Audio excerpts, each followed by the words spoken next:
جن لوگوں کی روزی تنگ ہے، یعنی پیسہ تو بہت آتا ہے لیکن رکتا نہیں ہے، دنیا کا کوئی بھی ملا اور کٹھ ملا تمہیں کوئی تعویذ نہیں دے سکتا ہے۔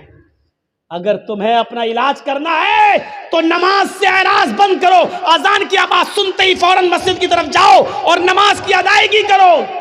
مولانا ہاں کیا بات، برکت نہیں ہو رہی پیسے میں، کوئی دعا دے دو۔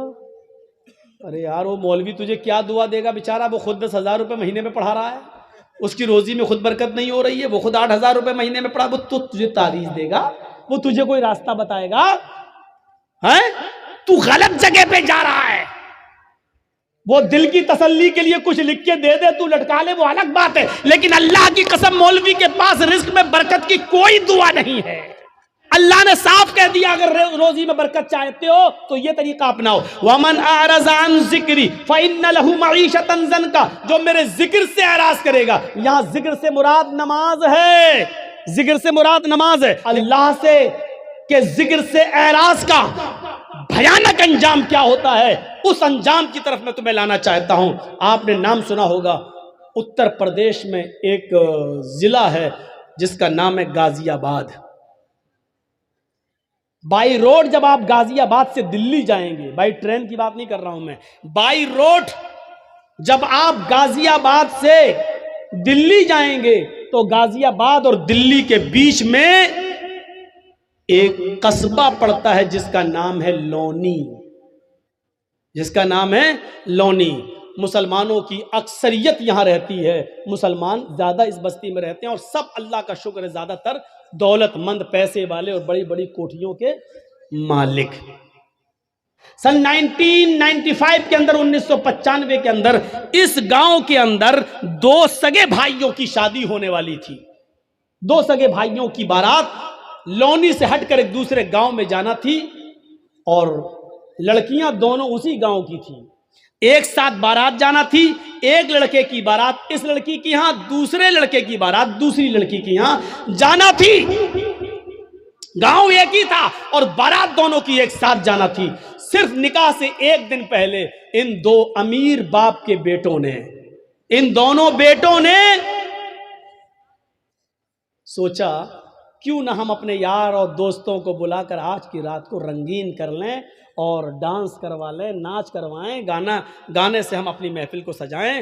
تو ان لوگوں نے دلی جا کر، دونوں بھائیوں نے دلی جا کر دلی سے کچھ طوائفوں کو پیسہ دیا اور پیسہ دے کر ان کو رات بھر گانے کے لیے اور ناچنے کے لیے وہاں سے بک کر لیا اور ان کو لے آئے۔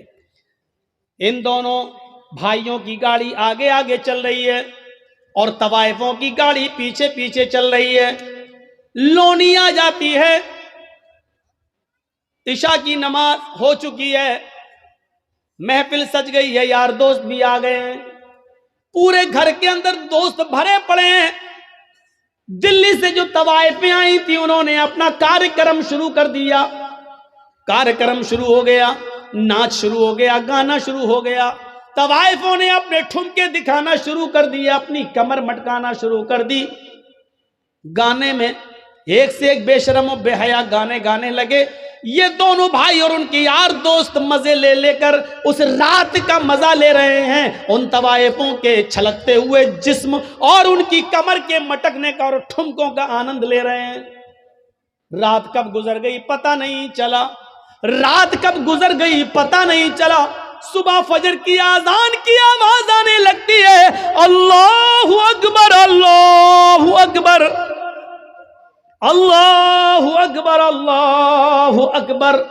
ان دونوں بھائیوں کے مکان سے کوئی 200-300 میٹر کی دوری پر مسجد ہے اور اس مسجد سے ایک مؤذن اذان دے رہا ہے، اس کی اذان کی آواز اس گھر میں بھی آ رہی ہے جہاں ناچ و گانا ہو رہا ہے۔ ان طوائفوں نے جب اذان کی آواز سنی تو اپنے پائلوں کی چھنکار روک دی، اپنے کمر کا ٹھمکا چھوڑ دیا۔ وہ تھوڑی دیر کے لیے اذان کو سنتی ہیں اور خاموش ہو جاتی ہیں۔ ان دونوں بھائیوں نے دیکھا کہ ان طوائفوں نے ناچنا چھوڑ دیا، انہوں نے گانا چھوڑ دیا، یہ سیدھی کھڑی ہو گئی ہیں۔ ان طوائفوں کے کھڑے ہو جانے سے اور خاموش ہو جانے سے ان دونوں بھائیوں کو بہت غصہ آیا۔ دونوں بھائیوں نے ان طوائفوں سے کہا، کیا ہوا؟ رک کیسے گئی ہو؟ یہ ٹھمکے دکھانا، ناچنا اور گانا تم نے بند کیسے کر دیا؟ ان طوائفوں نے کہا صاحب یہ اذان کی آواز آ رہی ہے، اذان کی آواز آ رہی ہے، اذان کے احترام کی وجہ سے میں رک گئی ہوں۔ ان طوائفوں، ان بھائیوں نے کہا کیوں رکی ہو؟ نہیں ناچ گانا شروع کرو۔ ان طوائفوں نے کہا دیکھیے صاحب، ہم بھلے ہی گناہگار ہیں، ہم بھلے ہی مجبوری میں اپنے جسم کی نمائش کرتے ہیں اور ناچتے ہیں اور گاتے ہیں، لیکن اس کا یہ مطلب نہیں ہے کہ اذان کی آواز کا بھی ہم احترام نہ کریں۔ اتنا تو ہم مانتے ہیں، اتنا تو ڈر ہمیں بھی ہے۔ صاحب تھوڑی دیر کی تو بات ہے، اذان ہو جانے دیجئے، اس کے بعد ہم ناچنا اور گانا شروع کر دیں گے۔ ان دونوں بھائیوں نے جو جواب دیا وہ سنیے۔ ان دونوں بھائیوں نے جو جواب دیا وہ جواب یہ تھا، اذان تو دن بھر میں 5 مرتبہ ہوتی ہے، وہ تو ہوتی ہے، وہ تو پھر ہو جائے گی، لیکن تم تو بار بار نہیں آتی ہو، تم تو آج آئی ہو کل تھوڑی آؤ گی۔ مؤذن اپنا کام کر رہا، اس کو کرنے دو، تم اپنا کام شروع کرو، چلو ناچو۔ اور ان طوائفوں نے یہ سوچ کر کہ میرے پوری رات کی مزدوری کہیں یہ نہ مار لے، پیسہ نہ دے، اس لیے انہوں نے اپنے کمر کو پھر مٹکانا شروع کر دیا، پھر ٹھمکے لگانا شروع کر دیا اور ناچنا پھر شروع کر دیا۔ اور یہ ناچ گانا صبح 7 بجے تک چلا۔ دن میں 2 بجے بارات جانا تھی، شام کو 7 بجے نکاح ہونا تھا،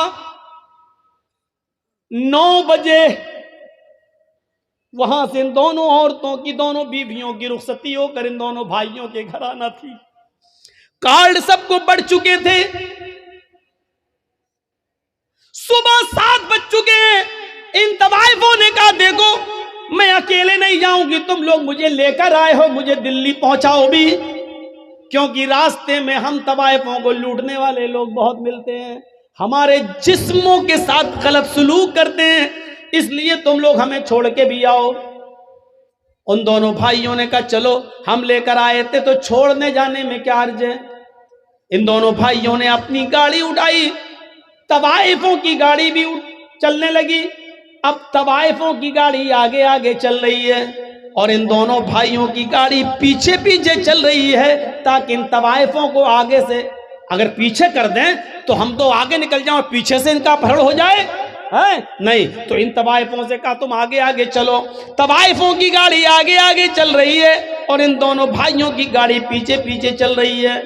سردیوں کے دن ہیں، کوہرا بہت پڑ رہا ہے، سامنے سے ٹرک آ رہا ہے، سامنے سے ٹرک آنے کی وجہ سے طوائفوں کے ڈرائیور نے تھوڑا سا کراس کیا اور گاڑی کو نکال لیا، لیکن ان دونوں بھائیوں کے ڈرائیور نے شراب پی رکھی تھی، رات بھر شراب کا جام پیتا رہا اور ناچو گانا دیکھتا رہا، یہ صحیح سے کراس نہیں کر پایا اور آنے والے ٹرک نے اتنی زور سے دھکا مارا ان دونوں بھائیوں کی گاڑی میں کہ گاڑی جمپنگ کرتے ہوئے 25-30 فٹ دور جا کے گرتی ہے اور بالکل دھوست ہو جاتی ہے، بالکل ختم ہو جاتی ہے۔ جب ان دونوں بھائیوں کی لاشوں کو نکالا گیا تو اللہ کی قسم پہچان میں نہیں آ رہا تھا کہ بڑے بھائی کی لاش کون سی ہے اور چھوٹے بھائی کی لاش کون سی ہے۔ ڈرائیور بھی مرا اور ان دونوں بھائیوں کی لاشیں وہیں پر بکھر گئیں۔ کپڑوں سے کچھ اعضاء کی پہچان ہوتی ہے، پوسٹ مارٹم کے بعد ان کی لاش گھر آتی ہے۔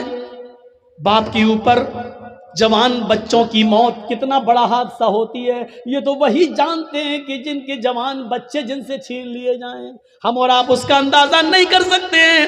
میرے بھائیو، اب لاش کہیں بدبو نہ دینے لگے، اس لیے حکم ہوتا ہے کہ عشاء کی نماز کے بعد ان کو دفنایا جائے گا، ان کی مٹی ہوگی، لاش کہیں بدبو نہ دینے لگے۔ سوچئے ذرا تھوڑی دیر کے اندر کتنا منظر بدل گیا ہے۔ ابھی تھوڑی دیر کے بعد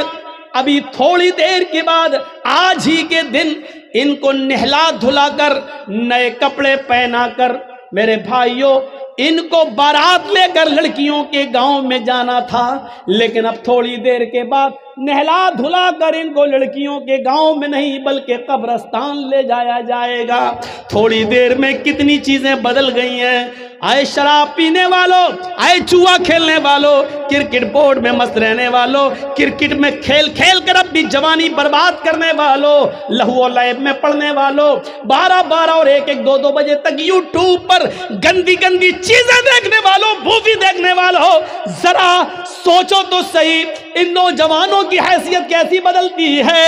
ابھی ان کو بارات لے کے جانا تھا لڑکیوں کے گاؤں میں، لیکن اب ان دونوں بھائیوں کا جنازہ جا رہا ہے میرے پیارے ساتھیوں قبرستان کی طرف۔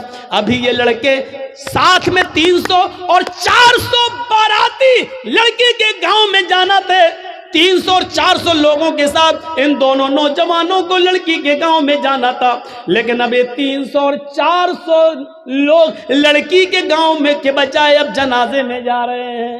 حیثیت دیکھو، حیثیت دیکھو۔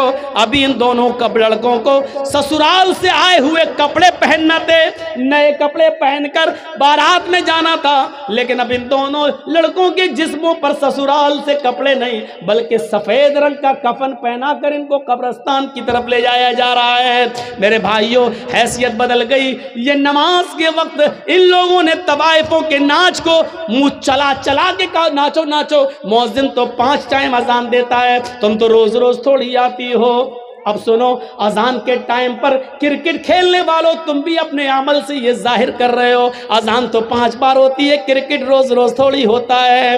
آئے کیرم بورڈ کھیلنے والوں اور میچ دیکھنے والوں تم بھی اپنے عمل سے یہ ثابت کر رہے ہو کہ اذان تو 5 بار ہوتی ہے، میچ بار بار تھوڑی ہوتا ہے، آج دیکھ لیتا ہوں پھر تھوڑی ملے گا۔ تم بھی اپنے عمل سے یہی ثابت کر رہے ہو۔ یاد رکھنا جو ان نوجوانوں کا حال ہوا ہے کل وہ ہمارے ساتھ بھی حادثہ ہو سکتا ہے، حادثہ کسی کے ساتھ بھی ہو سکتا ہے۔ وَمَنْ أَعْرَضَ عَنْ ذِكْرِي فَإِنَّ لَهُ مَعِيشَةً ضَنْكًا، جو میرے ذکر سے اعراض کرے گا ہم اس کی روزی کو تنگ کر دیں گے۔ ہم اس سے روزی کو تنگ، یہ نہیں کہا بند کر دیں گے، ہم اس کی روزی کو تنگ کر دیں گے۔ یہ ہمارے پاس جو آج روزی تنگ ہو چکی ہے میرے پیارے ساتھیوں، اس کی وجہ یہ ہے کہ آج ہم نماز سے دور ہو چکے ہیں۔ یہ اسلام کی بنیاد ہے، اس کو پکڑے رہو۔ پھر سنو، یا ایھا الذین آمنوا ادخلوا فی السلم کافہ، اے ایمان والو تم اسلام کے اندر پورے کے پورے داخل ہو جاؤ۔ ہمیں اسلام کے اندر پورا کا پورا داخل ہونا ہے، آدھا ادھورا نہیں۔